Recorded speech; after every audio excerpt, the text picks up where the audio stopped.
शिक्षा इंजन से जुड़े सभी दर्शकों का इस खास चर्चा में स्वागत है। नमस्कार जी, ये सत्र खास तौर पर उन उम्मीदवारों के लिए है जो डीएसएसबी, टीजीटी सामाजिक विज्ञान और साथ ही पीजीटी परीक्षा की तैयारी कर रहे हैं। हाँ बिल्कुल, ये रिवीजन के लिहाज से काफी मददगार हो सकता है। सही कहा। आज हम भारतीय स्वतंत्रता संग्राम मतलब 1885 से 1947 तक के जो मुख्य पड़ाव हैं उन पर एक नजर डालेंगे, सवाल जवाब के रूप में। जी, एक क्विक रिकैप जैसा। हाँ बिल्कुल। तो चलिए शुरू करते हैं। सबसे पहले भारतीय राष्ट्रीय कांग्रेस आईएनसी, इसकी स्थापना कब और किसने की? ये हुई थी 1885 में और इसे शुरू किया था एओ ह्यूम ने। एओ ह्यूम। अच्छा, और इसी शुरुआती दौर में एक बड़ा नाम आता है दादा भाई नौरोजी। जी हाँ। उनका क्या खास योगदान माना जाता है? उनका सबसे अहम काम था धन निष्कासन का सिद्धांत देना, मतलब ड्रेन थ्योरी। ड्रेन थ्योरी, हाँ। उन्होंने ये बताया कि कैसे अंग्रेज भारत का पैसा, यहाँ के संसाधन इंग्लैंड ले जा रहे हैं। अच्छा, मतलब आर्थिक शोषण को उजागर किया उन्होंने। बिल्कुल, और वो ब्रिटिश संसद में चुने जाने वाले पहले भारतीय भी थे। ये भी एक बड़ी बात थी। हाँ, ये तो बहुत बड़ी उपलब्धि थी उस समय।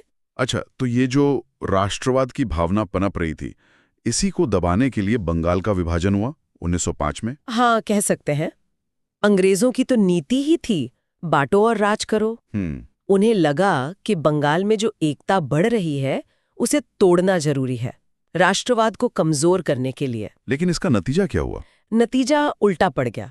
इसके विरोध में स्वदेशी और बहिष्कार आंदोलन शुरू हो गए। स्वदेशी और बहिष्कार? जी, लोगों ने विदेशी सामान खरीदना बंद किया, अपनी चीजें इस्तेमाल करनी शुरू की।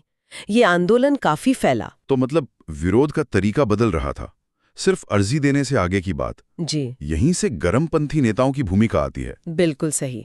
जैसे बाल गंगाधर तिलक, लाला लाजपत राय और बिपिन चंद्र पाल, लाल बाल पाल। हाँ, लाल बाल पाल। ये गर्मपंथी नेता थे। ये बहिष्कार, स्वदेशी और यहाँ तक के जन आंदोलन और निष्क्रिय प्रतिरोध में विश्वास रखते थे। तिलक का वो नारा भी तो था। हाँ, स्वराज मेरा जन्मसिद्ध अधिकार है और मैं इसे लेकर रहूंगा।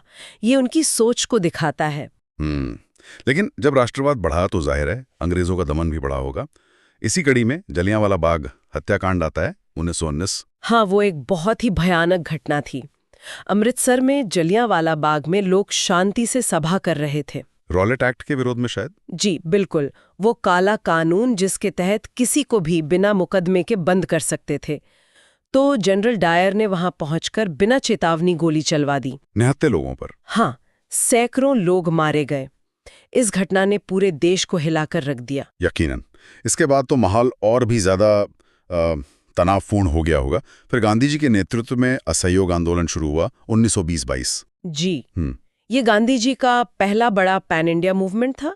इसमें स्कूल, कॉलेज, अदालतें, सरकारी उपाधियां, विदेशी कपड़े, इन सब का बहिष्कार शामिल था। काफी बड़े पैमाने पे हुआ ये। हाँ, लाखों लोगों ने हिस्सा लिया।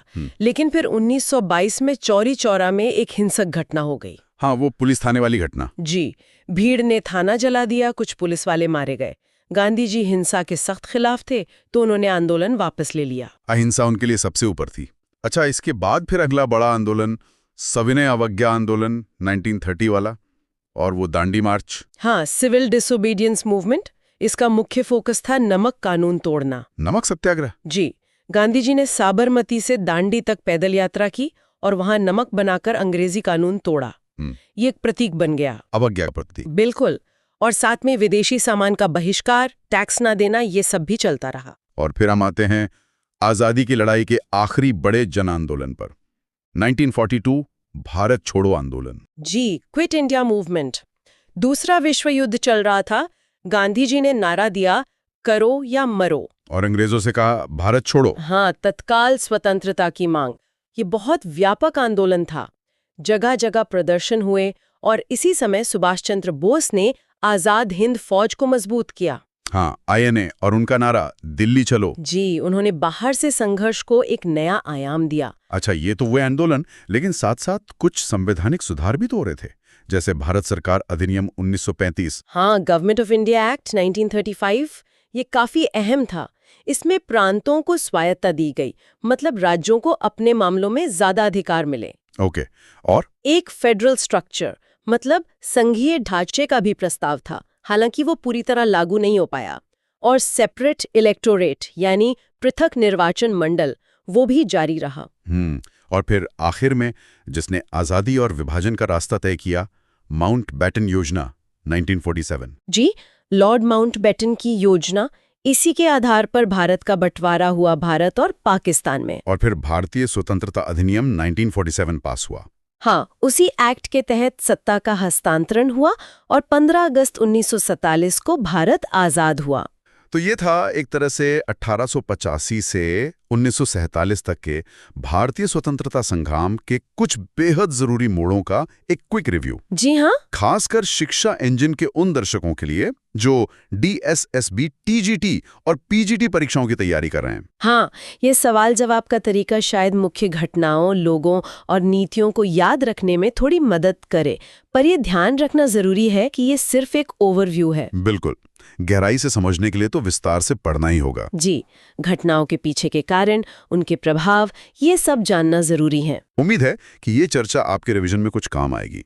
अगर आपको हमारा ये प्रयास, ये कोशिश अच्छी लगी तो प्लीज शिक्षा इंजन यूट्यूब चैनल को सब्सक्राइब जरूर करें। हाँ, आपके समर्थन से हमें और बेहतर कंटेंट बनाने की प्रेरणा मिलती है। बिल्कुल। और जाते जाते एक सवाल सोचने के लिए छोड़ जाते हैं। आज़ादी की लड़ाई में इतने अलग अलग विचार थे, नरमपंथी, गरमपंथी, गांधीवादी, क्रांतिकारी। आज के भारत के लिए उन विचारों की क्या अहमियत है? ये सोचने वाली बात है। चलिए, आपके परीक्षाओं के लिए ढेर सारी शुभकामनाएं। Best of luck.